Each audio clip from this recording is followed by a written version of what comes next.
Good morning, good afternoon, good evening, and welcome to the latest HR on the Offensive Live. It's live for us. If you are watching this at another time, it could be the morning, it could be the evening. It's the afternoon right now at the time of recording. And today it's me, Chris Howard, joined by fabulous Sian Beecham, who is part of our executive team at LACE. How you doing, Sian? You all right? I'm good, thank you, Chris. I'm very good. Making your debut today on the live stream? I'm looking forward to it. I can't even say it. I'm looking forward to it immensely. It's going to be a good one. It's going to be a good one because today, literally at the time of speaking, this day of Tuesday, the 23rd of July, we have just launched our Less Stress HRIS white paper that came out this morning. So if you are watching this, then you can download it on the LACE Partners website. I'll just pop up a quick link as we just chat through it. But what I wanted to do with Sian today, as the author and master of the Less Stress HRIS white paper, part one, because we're going to do it in two parts, and Sian and I might talk about that briefly, either at the beginning or at the end, but we'll see what we get to. We just wanted to take 5-10 minutes, maybe 15 minutes, depending on time, to talk about the actual paper itself.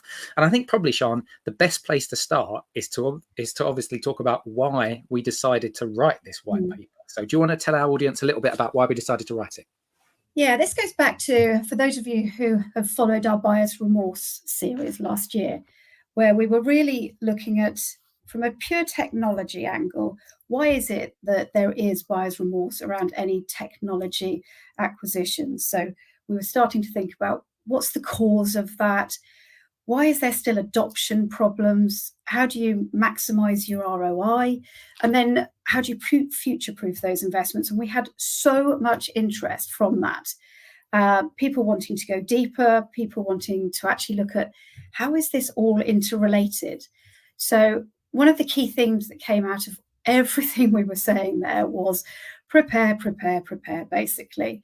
So what we did was we stood back and we thought, actually, what we really need to do now is to help people understand, how do you actually move towards the cloud with less stress, HRIS, less stress.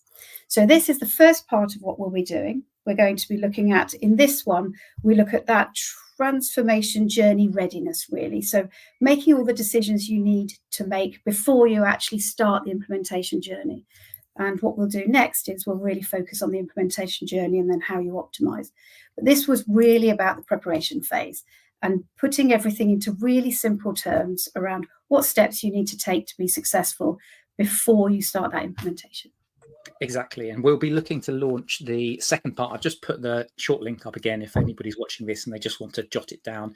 We'll put the second part of the white paper series that'll come out in September. So check it out, have a little look on our website, find out a little bit more. We've got a podcast which will be coming out this Thursday, in which Sian, myself, and Aaron, we just delve into a little bit more detail on the pod around each of those 5 steps. But today and now, as a bit of a quick fire 1-minuter on each of those, Sian, can you just let our watchers or our listeners of this know a little bit around each of the different steps? And you mentioned we've got some steps, we've got 5 steps. So let's start with step 1. What are we talking about there? Yeah, so before you set out on a journey, we know that there's lots of complexity associated with making decisions. So whether you're actually balancing the experience of angle of what you're trying to achieve versus productivity versus cost takeout versus maybe you've got an acquisition and divestment challenge in the business, what you're needing to do is really think about what is it that you're going to be doing with this technology. So what we do within step 1 is we build a value case, and we call it a value case for a number of different reasons. Firstly, of course, you're looking at what it is that you're actually going to be costing the company. But before that, what we do is we say what value is going to be delivered. And what we do is we do a very rigorous definition of what value is. So what value could be an experienced set of value, it could be about mitigating risk, it could be about productivity, but ultimately what we're looking at is what value levers are you going to pull so that you can justify the cost investment. So we look at a very, very rigorous view of cost, we look at value, and of course, if you're taking a value case anyway, you can't be successful unless you can explain it. So associated with a value case, we would always advocate that there's a case for change. So a very brief narrative, but also in your case for change, you've got to be really clear on what you're doing, what you are doing, why are you doing it and how you're doing it. So we would say step one, just step back, think about what you want to achieve from adding value to your overall environment, cost it, and make sure you've got a clear view of what that case for change is. That's step one. Absolutely perfect. So step two, so you built out your value case, and we talk about building the plan and design foundation. So I know how much value I'm going to get from this, but now I've got to get into the planning phase. So can you just talk for a minute or two about that? Yeah, and this is again into your what and your when and your how, because what a lot of clients don't do right up front is get clarity on what is the actual scope of what you're going to do. So this is where you're really testing your mindset on what's the minimum viable, whether you call it a product or a solution, your minimum viable, what's the actual solution scope that you're actually going to be looking at. That's really important to think about first. And then you're thinking about when. So again, with the backdrop of the value case, you've already got a view of what value are you driving, what's the priority of the value, and your how. So you're starting to then look at your plan from a when perspective. So there might be various different acquisitions, divestments that are happening that might alter some of that charge, but it is important to set out that when, that plan right up front. But also as important is the how, and this is where it really gets into the crux of some of the very important design decisions you need to make up front. So the sorts of design decisions here could be anything around your experience ambition. So what's the experience going to be like, for example, your free frontline workers? It could be that we're looking at some very specific technical decisions here, whether they are single sign-on, how's this going to show up from replacing decommissioned systems. We're looking at data decisions here. We're saying, right, where is all the data resident now? How are we going to clean it? All of those decisions need to be made up front, as well as some of the more obvious ones around what is the job architecture, what's the organization hierarchy. So all of those decisions then inform what it is that you're going to need the technology to do. And of course, what you will need an SI partner to do as you get further on in the journey. So those key foundational decisions are so important at this stage. We would say do those next. That's our second stage. Lovely. And stage three, of course, value case sorted, built out plan, started to look at those key design sort of foundations that we've got. And of course, the next bit, which I guess some people might see as the fun bit, is actually selecting the technology. So talk us through that one. So this is an interesting one, because in the past, lots of folks have come at this with lists and lists and lists of requirements. And what we would always advocate is just got to be a bit careful now. If we get into a little bit more of a problem first mentality, again, your value case takes you back to why are you needing to change? If you can understand why you're needing to change, you can start to prioritize what you need from the technology. What you can start to do is set out business scenarios that you need the technology to actually cover. So we would say, let's think about this a little bit differently these days. Let's not go for thousands of lists of requirements. Let's think of some key business scenarios, some key user stories. You can even embrace some experimentation here, actually ask to work with the vendors to actually do some small scale demonstrations specifically around a scenario. We would always say that as part of this selection, you are looking for a long-term partnership. This isn't any longer even about 5 years. We're seeing a lot of clients go longer than that. You're making an incredible investment up front. So seek lots of detailed, first up, forward-looking conversations with your partners to check that they understand you. You can work with them culturally, but they're actually solving the real business problems that you've got, whether that be experience, divestment, acquisitive nature that you've got, or whether it's some specific problem you've got in talent acquisition. Just make sure that they're solving your business problems and you can work with them partnerially. I think it's more about that these days. Absolutely brilliant. So value case, tick. Building the plan and design foundations, tick. I've got a partner which I think is going to work. So tick. The next bit, the fourth of our 5 steps, of course, mobilizing the teams and ways of working. So talk me through that. Yeah, we see that there's really 4 parties that really make this successful, and it's about mobilizing each of them in the right way. So we've chosen our tech partner. Great, as you say. We are from an SI perspective, so a system integrator or solution implementator, depending on where you come from. So from an SI partner, we would advocate that you need to be really careful in how you choose them. There needs to be, again, a strategic partnership fit. So there needs to be cultural fit. They need to understand your needs.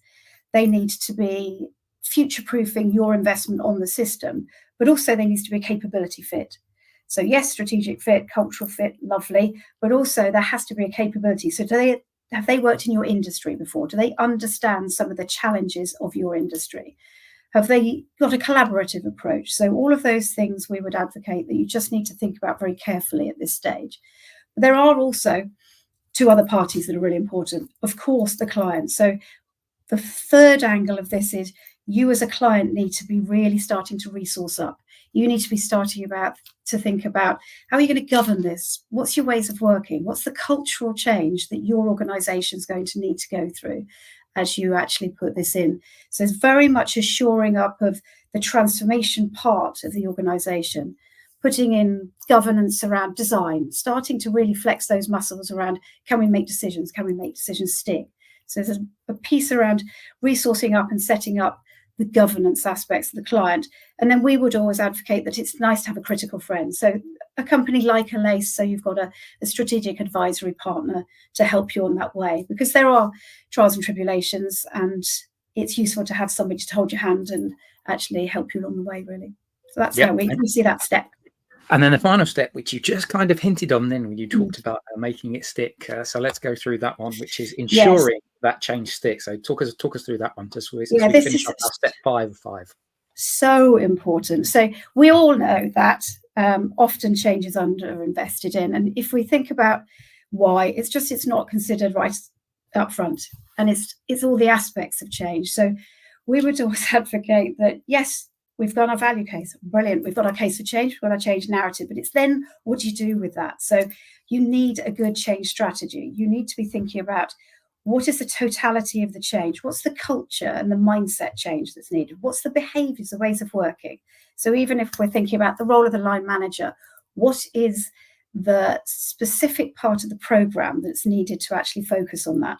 And even the program itself, it needs a personality. You've got a lot of people that are going to be sitting within this program. So what's the personality of the program? Does the program need to be led from the top? Yes, probably. So has the organization got that leading from the front, leading change aspect? That's another investment that you need to think about.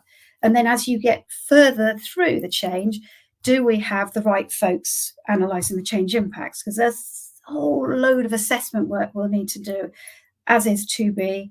Then it's about landing the change champions. And then, of course, there is the more traditional, there's some training, learning aspects and comms. But you've got to look at that whole shebang to actually make sure that you've got the greatest opportunity to ensure that that change sticks.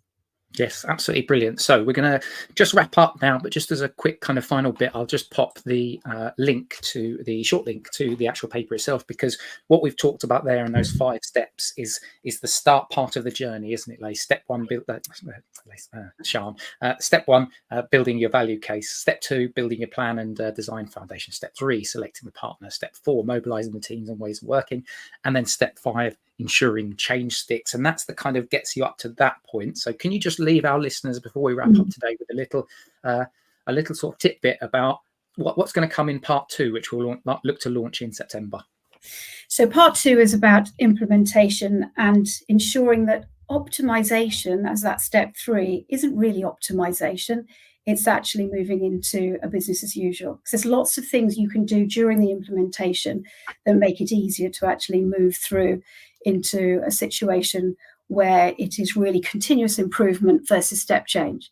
So examples being data. We all know that data is a challenge. So we'll be really double downing on what can you do in the data space to mitigate risk. We'll be thinking about change again. We'll be doing a deeper dive into change and how you can actually really focus on making that change strategy work in implementation phase. They're the sorts of things that we're going to be looking at, because they're the things that really make a difference between just about limping over the line versus actually plowing through the line and actually just getting to a position of stability. Going on into that greatness and, going from that good to great to excellent. So Sian, thank you very much for that whistle stop tour. Of course, what we would say is if you want to read more of the detail, you can check it out on our website. You go to the link I've just been showing on screen.